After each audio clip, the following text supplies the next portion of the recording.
Tudo bem, gente? A gente está conversando sobre 2019 pela fé, a partir do texto de Romanos, capítulo 1, do verso 14 ao verso 17. A gente quer construir alguns princípios para dar passos de fé no ano de 2019.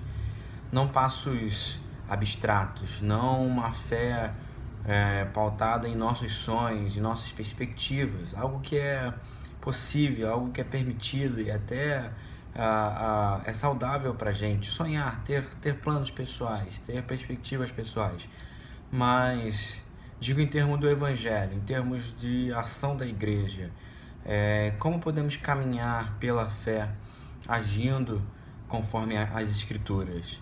E quero mais uma vez ler o texto de Romanos, capítulo 1, a partir do verso 14, diz assim: sou devedor, tanto a gregos como a bárbaros, tanto a sábios como a ignorantes, de modo que no depender de mim, estou pronto para anunciar o Evangelho, também a vós que estáis em Roma, porque não me envergonho do Evangelho, pois é o poder de Deus para a salvação de todo aquele que crê, primeiro do judeu e também do grego, pois a justiça de Deus se revela no Evangelho de fé em fé, como está escrito: o justo viverá pela fé.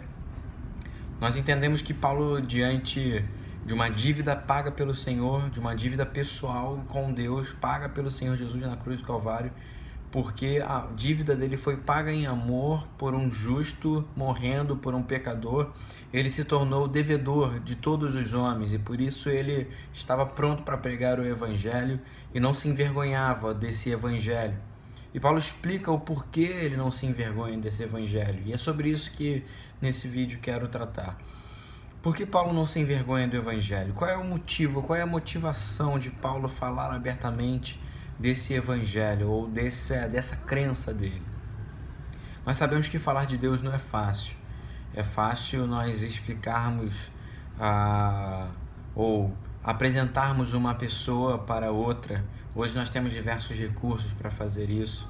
Quando nós falamos de alguém, nós mostramos o Facebook, nós mostramos o Instagram, nós mostramos qualquer rede social, nós mostramos fotos, nós podemos mostrar objetos, falas da pessoa. Nós temos como mostrar fisicamente, nós podemos explicar alguém mostrando, tendo fatos concretos do hoje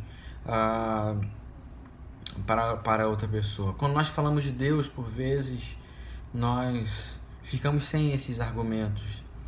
Se não nos pautarmos no Evangelho, Deus se torna tão abstrato, que fica difícil descrevê-lo, que fica difícil defini-lo.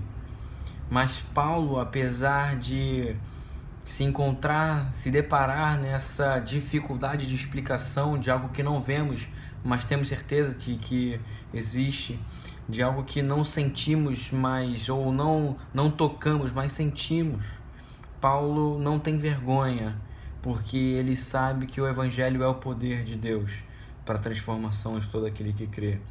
O Evangelho é o poder. O Evangelho ele tem uma capacidade de autoexplicação.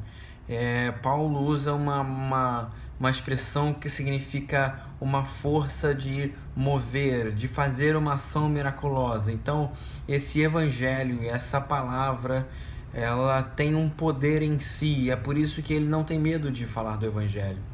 Não fala o Evangelho porque o Evangelho é óbvio em si, mas fala sobre o Evangelho porque o Evangelho tem poder. Talvez algo que vem acontecendo com a igreja nos últimos tempos é descrer desse poder do Evangelho. Agora, é interessante que a experiência de pregação do Evangelho ela é antecedida pela experiência com o próprio Evangelho. Prega o Evangelho aquele que viu o poder atuante do Evangelho em si. É por isso que quando nós temos dificuldade de explicar Deus, ao que recorremos? Recorremos ao nosso testemunho pessoal. Recorremos com a nossa transformação interior ou com o nosso encontro interior de que, olha só, se eu posso mostrar no Facebook de alguém, se eu posso explicar como essa pessoa é através da imagem que ela passa, das mensagens que ela transmite, eu posso transmitir Deus através da minha vida porque eu sou o Facebook de Deus. Eu sou a forma que Deus resolveu hoje se mostrar ao mundo. É isso que Paulo diz em 2 Coríntios capítulo 5. Ele nos concedeu o ministério da reconciliação. A igreja reflete a imagem de Cristo. A igreja reflete a glória de Deus hoje.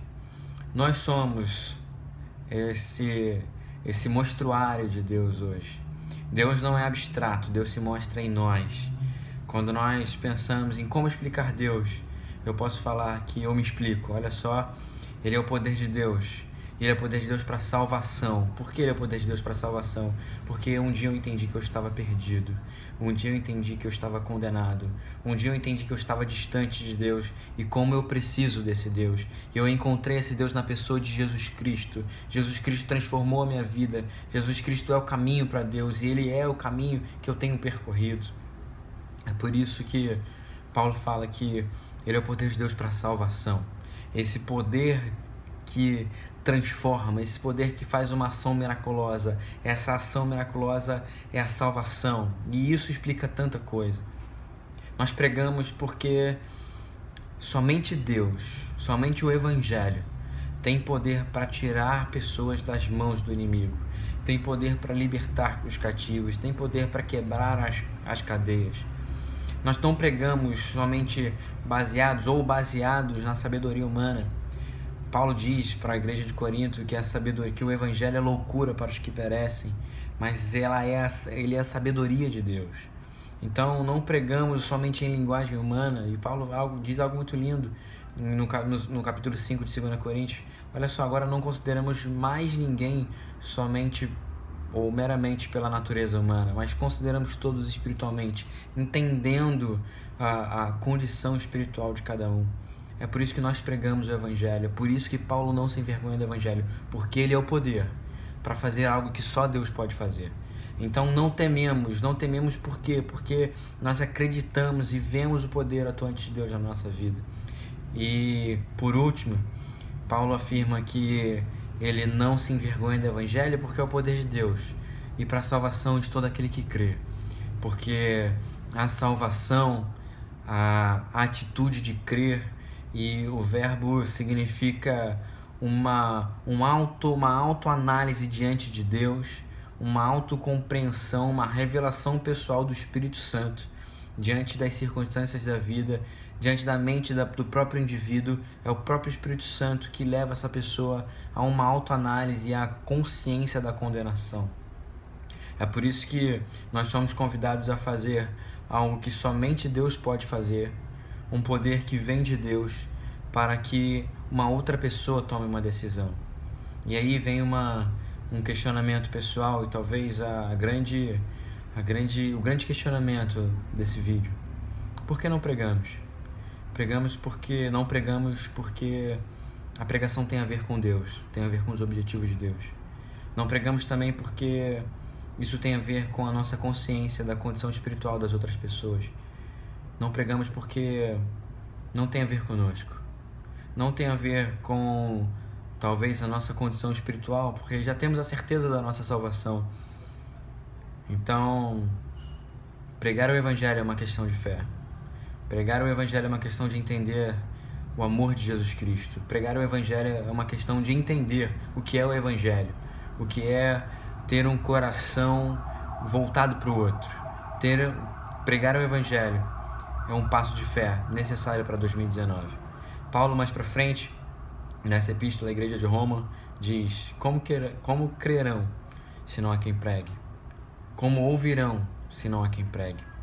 Essa talvez seja a pergunta desse vídeo para você. Como seus amigos, sua família, seus vizinhos, as pessoas que estão ao seu redor ouvirão se você não pregar?